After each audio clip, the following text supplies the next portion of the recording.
LDF മുൻ എംപിയും ചലച്ചിത്ര നടനുമായ ഇന്നസെന്റിന്റെ ചിത്രം ഉപയോഗിച്ച് വോട്ട് തേടി NDA സ്ഥാനാർത്ഥി സുരേഷ് ഗോപി. ഇന്നസെന്റിനൊപ്പം നിൽക്കുന്ന ചിത്രം ഉൾപ്പെടുത്തിയാണ് ഫ്ലക്സ് ബോർഡ്. എല്ലാത്തിനും അപ്പുറം സൗഹൃദം എന്ന വാചകവും ബോർഡിലുണ്ട്. അശ്വിൻ പാലാടി തൃശ്ശൂരിൽ നിന്ന് വിവരങ്ങൾ നൽകാറുണ്ട്. അശ്വിൻ, ഇടതുപക്ഷത്തിനൊപ്പം നിന്ന് MP ആയ ആളാണ് ഇന്നസെന്റ്. ഇന്നസെന്റിന്റെ ചിത്രം ഫ്ലക്സ് ബോർഡിൽ വെച്ചതിലൂടെ എന്തൊക്കെയാണ് വിവാദമായിരിക്കുന്നത്? ഇത് മറ്റു മുന്നണികളും ഇതിനെ എങ്ങനെ കാണുന്നു? പരാതി ഉയർന്നിട്ടുണ്ടോ? ഗോപീഷ്ണ, ഇരിങ്ങാലക്കുട ബസ് സ്റ്റാൻഡിന് സമീപത്താണ് ഇത്തരത്തിലൊരു ഫ്ലെക്സ് ബോർഡ് ഇന്ന് രാവിലെയോടുകൂടി പ്രത്യക്ഷപ്പെട്ടത്. കൂടൽമാണിക്യം ക്ഷേത്രത്തിലെ ഉത്സവത്തിന് ആശംസകൾ നേർന്നുകൊണ്ടാണ് ഫ്ലെക്സ് ബോർഡെങ്കിലും അതിൽ ഏറ്റവും പ്രധാനപ്പെട്ടത് സുരേഷ് ഗോപിക്കുള്ള വോട്ടഭ്യർത്ഥന തന്നെയാണ്.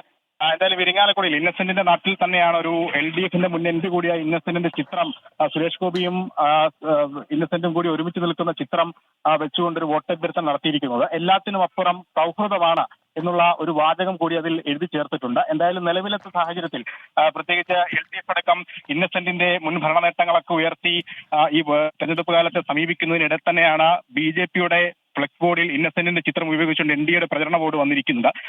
കഴിഞ്ഞ ദിവസം K കരുണാകരന്റെ ചിത്രം ഉപയോഗിച്ച് NDA പ്രചരണ ബോർഡ് ഇറക്കിയതും വിവാദമായിരുന്നു. അതിന് പിന്നാലെയാണ് LDFന്റെ MPയും നടനുമൊക്കെയായിരുന്ന ഇന്നസെന്റിന്റെ ചിത്രം ഉപയോഗിച്ചുള്ള ഫ്ലെക്സ് ബോർഡ് കൂടി വിവാദമാകുന്നത്. എന്തായാലും ഇതിൽ നിലവിൽ പ്രതികരിക്കാനില്ല എന്നുള്ളതാണ് സുരേഷ് ഗോപി പറഞ്ഞിരിക്കുന്നത്. എന്നാണ് പ്രതികരണം എന്നുള്ളത് ഒരുപക്ഷെ വരും മണിക്കൂറുകളിലടക്കം ലഭ്യമായേക്കാം. ഗോപീഷ്, ശരി, എന്താണ് പ്രതികരണം എന്നുള്ളത് നമുക്ക് നോക്കാം. അതോടൊപ്പം തന്നെ ഇത് മറ്റു രണ്ട് മുന്നണികൾ എങ്ങനെ കാണുന്നു എന്നതും പ്രധാനപ്പെട്ടതാണ്.